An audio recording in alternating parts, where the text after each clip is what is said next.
다음은 대통령님의 모두 말씀이 있겠습니다. 네, 국민주권정부 출범 후에 처음 열리는 국민경제자문회의입니다. 김성시 부의장님을 비롯해서 참여해 주신 위원 여러분들 참 고생 많으시고 준비를 잘해 주셔서 감사드립니다. 제가 좀 미리 여러분들이 준비한 자료를 살펴봤는데 준비한 내용이 매우 충실하고 우리 정부에서 실제 정책으로 채택할 만한 내용들이 매우 많아서 큰 도움이 됐습니다. 오늘 발표하실 때 좀 자세히 빼먹지 말고 시간에 죽여서 대충 넘어가거나 중간 생략하거나 하지 마시고요.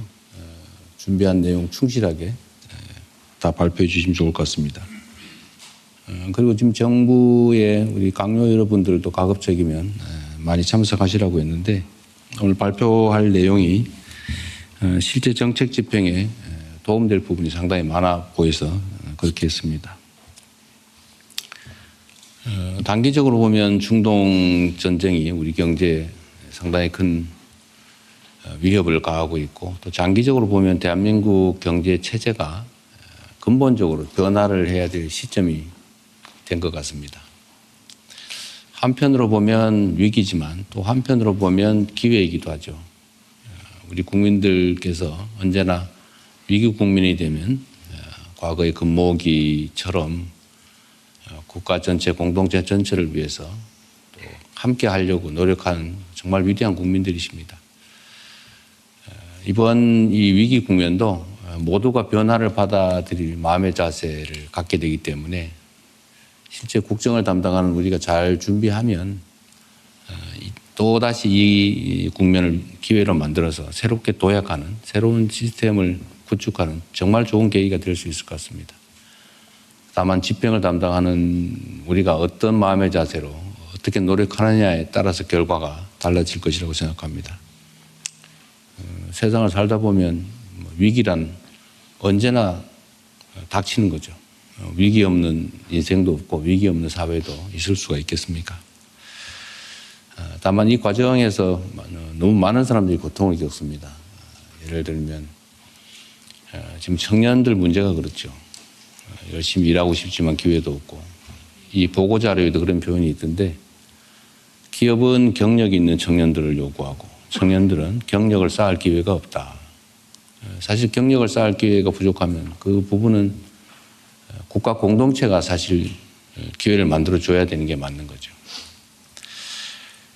여러분들이 준비하신 내용들에 그런 부분들이 상당히 잘 준비되어 있는 것 같습니다. 현재의 상황도 곧 정리될 수도 있겠지만 또 한편으로 보면 오늘도 휴전했다고 하면서 폭격이 있었다고 해요. 언제 이 상황이 정리될지 잘 알기 어렵습니다. 단기적으로, 중기적으로, 장기적으로 잘 대비해서 우리 국민들이 더 이상 고통 겪지 않고 또 희망적인 미래를 누릴 수 있도록 최선을 다해야 되겠습니다. 그리고 오늘 회의도 아마 90분 이렇게 예정되어 있을 텐데 제가 점심 일정을 좀 뒤로 밀어놨으니까 충분히 토의하고 논의하시기 바랍니다. 고맙습니다. 다음은 주제 발표 및 토론에 앞서 김성식 국민경제자문회의 부의장의 대전환기 한국경제의 진단과 중점 과제에 대한 보고가 있겠습니다. 네, 부의장 김성식입니다. 오늘 대통령님께서 자문회의를 직접 주재해 주신 데 대해 매우 감사하고 뜻깊게 생각합니다. 정성을 다하고 계시는 장관님들, 비서진 여러분께도 경의를 표합니다. 시작하겠습니다. 아시다시피 이 전쟁 끝나도 끝난 게 아닙니다. 10개월 전 이재명 정부가 출범했습니다. 민주주의 위기를 극복하고 경제 반전에도 성공했습니다. 그런데 지금 외부로부터 거센 충격이 밀려오고 있지만 반드시 극복하고 또 우리 대한국민의 DNA처럼 한 단계 더 올라설 것이라고 확신합니다. 호르무즈 해협, 잘 아시다시피 안전통행 해협에서 차단기와 톨게이트로 바뀌고 있습니다. 미국은 전쟁을 하면서도 계산기도 두들기고 있습니다. 이렇게 바뀌고 있는 국제 질서, 이 비상경제 상황의 세부 과제는 박원주 자문위원께서 발제해 줄 예정입니다. 저는 비상 시기가 길어질 것이기 때문에 조세, 재정, 외환, 채권시장 등 여러 분야에서 정책 여력도 같이 신경 쓰자는 말씀을 덧붙이고자 합니다. 나아가서 대한민국 경제 대전환의 실마리는 무엇일까요? 지금은 열심히 일한다고 되지 않고 스마트한 혁신이 관건이 되고 있습니다. 과거 대한민국의 성공의 방정식이 이제 미래의 성공의 덫이 되어가고 있습니다. 부처별 계획은 있지만 어느 순간 국가 차원의 계획은 사라진 지 제법 오래되었습니다. 이제는 우리 공동체의 유연 전환 능력, 그리고 관료적 규제 대신에 민간의 창의, 개별 부처를 넘어서는 국가적 전략의 오케스트라가 매우 긴요합니다. 새로운 경제 전략 어디서 출발할까요? 익숙함으로부터 결별하기, 제목을 이렇게 붙여봤습니다. 국제관계는 설명을 생략하겠습니다. 정부 주도, 요소 투입 중심, 패스트 팔로우 전략, 이제는 민간의 혁신 주도, 질적 성장, 그리고 분야에 따라서는 퍼스트 무버 경쟁으로 나아가고 있습니다. 나머지는 슬라이드를 참조해 주시기 바랍니다. 참조할 시간도 안 하고 지금 넘기고 있잖아요. 특히 좀 말씀드리고 싶은 이럴까 봐 제가 미리 얘기한 거예요. 감사합니다. 네. 네, 시간을 조금 시간 많이 하겠습니다. 있으니까. 네. 중요한 문제라서요. 네, 밑에 있는 두 줄은 제가 조금 하겠습니다. 지금 잘하는 큰 기업 밀어주기가 옛날 방식이죠. 근데 지금은 미래주도 혁신 벤처를 가꾸고 스케일하는 것이 제일 중요합니다. 중소기업 정책 그동안 규모와 매출액 중심으로 좀 보호 정책을 펴왔습니다. 과연 앞으로 계속할 수 있을까요? 업력 중심, 혁신 지원형 중기 정책으로 바뀌어야 될 것 같습니다. 다음 페이지에 정성 들여 마찬가지입니다. 준비하신 건데 천천히 자세히 하세요. 알겠습니다. 다른 분들 보지도 저희 못하는. 자문위원님도 좋은 토론을 많이 준비했기 때문에 또 이해해 주십시오. 네, 근로자에 대한 보상도 다시 좀 생각해 보셔야 되는데요. 그동안 근속 중심의 보상 체계였습니다. 과연 이게 인공지능 시대에 유연 글로벌 경쟁 시대에 맞습니까? 생산성과 역량 위주 보상으로 바뀌어야 되고 유연성과 이동성이 중시되어야 합니다. 그동안 너무 평균주의적이었습니다. 최첨단 인력 필요한데 파격 보상하지 않으니 안 오고 있고 해외로 나가고 있습니다. 기본사의 두터운 안전망을 국민들에게 보장해 주면서 최첨단 인력에 대해서는 파격 보장이 되었으면 좋겠습니다. AI 3강을 말하고 있습니다. 그런데 우리는 언제까지 공공데이터 폐쇄형 분산형으로 갈 것입니까? 공공 클라우드 빌드업 해야 되고 R&D 정보 시스템 통합해내야 합니다. 예산도 저는 전략 지향 성과 평가형 예산으로 이제 나아가야 된다고 봅니다. 지금도 그 집행률 중심의 정량 평가는 다 하고 있습니다. 그러나 정성 평가, 질적 평가 조금 더 많이 하고 강화해서 지출 개혁의 기준도 삼고 예산의 효능감을 높이는 방향으로 가야 한다고 저는 생각합니다. 국민경제자문회의 중점 과제에 대해서 말씀드리겠습니다. 무엇보다도 성장 잠재력과 생산성 저하를 반전시킬 킹핀 찾아내겠습니다.